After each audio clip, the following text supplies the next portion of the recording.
One of the things that motivates me to practice a lot.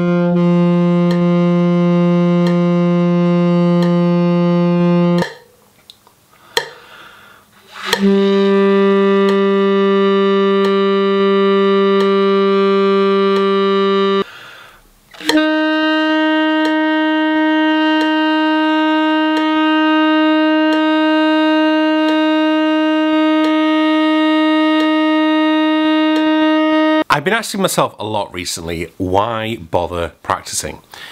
Now that might seem a weird thing from someone who advocates practicing so much, who teaches the saxophone, who continues to perform the saxophone. From a purely, let's say, business point of view, I am playing better now, I think, than I ever have done. Yet it gets harder and harder to pick up gigs that I used to get 15 years ago like that. That's partly due to the environment we live in. There are not as many gigs around even as there were 10, 15 years ago, and those gigs are certainly geared differently, and I've spoken about this a lot on other things. But it's also as well, I've achieved a lot of the goals I already want to achieve. I've said before, there are 3, maybe 4 venues I wanted to play at in my career.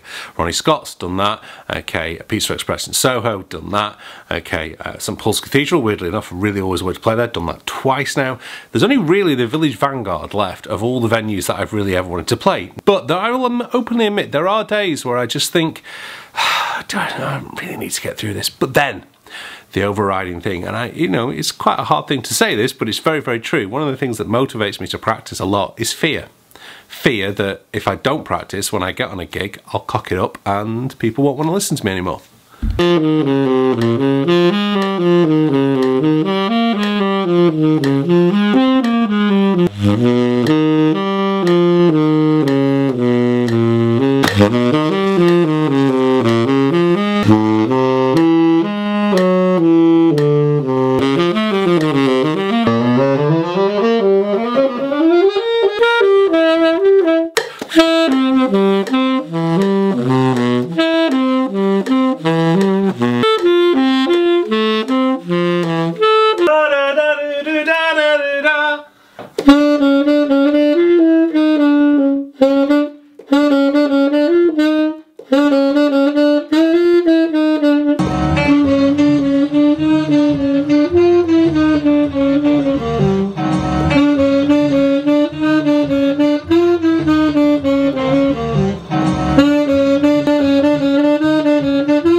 The greatest teacher you could ever have is recordings. That's something Branford Marsalis taught me. What you do need to have, though, is the skills to unlock those recordings to be able to transcribe. Anyway, the annoying thing is now I'm really into my practice. I really want to keep going for ages, but every Wednesday I do an email to my mailing list, 3-point Wednesdays.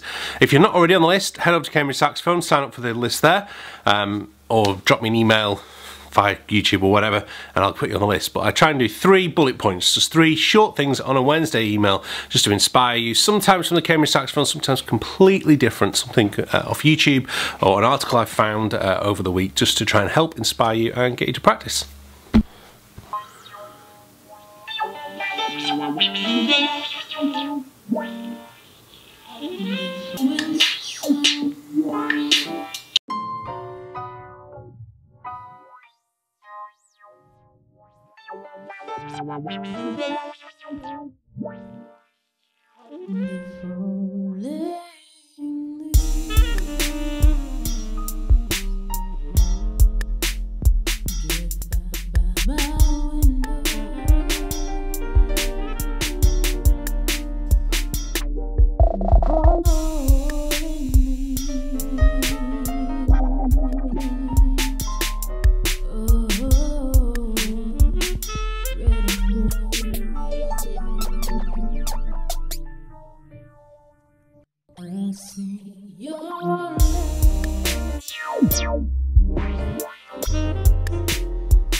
So whilst I have a dad who is a retired technology teacher, certainly in British schools we were never taught really the important things of technology, like how to put up shelves, how to build IKEA units.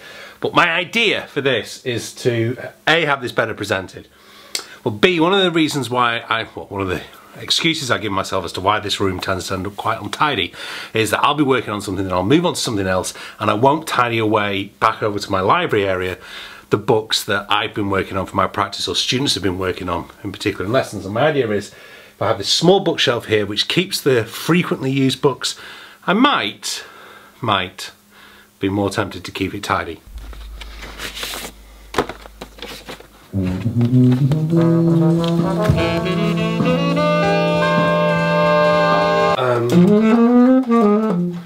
Like there's the monk one, Johnny Griffin.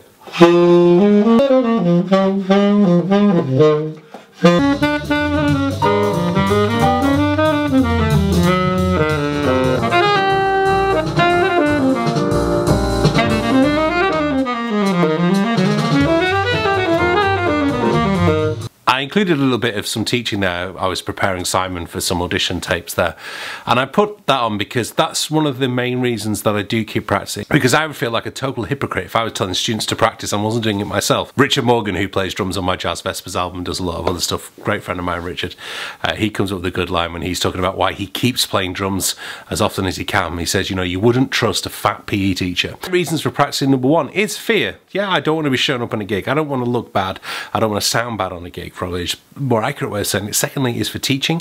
I want to keep my students motivated. I don't want to be a hypocrite. I want to make sure that if I'm asking them to practice, I've got to do it myself. I've got to walk a mile and more in their shoes. I've got to be ahead of them. I've got to be setting the example. Thirdly, yeah, criticism does set a fire under me. Criticism does make me practice more. And fourthly, which I haven't done for a while, I did talk about it in this vlog, if I got it the right way around this time, I'm going to do this, so I've got the cards in the right place, is I go and take lessons with other teachers myself, just so I know, because I know there are weaknesses there. I want to find out different strategies of how to do it, and then I need to work on practicing those things. So thank you very, very much for watching today. Check out my last vlog, which is here, and this is what I was up to this time last year. Thank you very much for watching. Hit the subscribe button. I will see you very, very soon.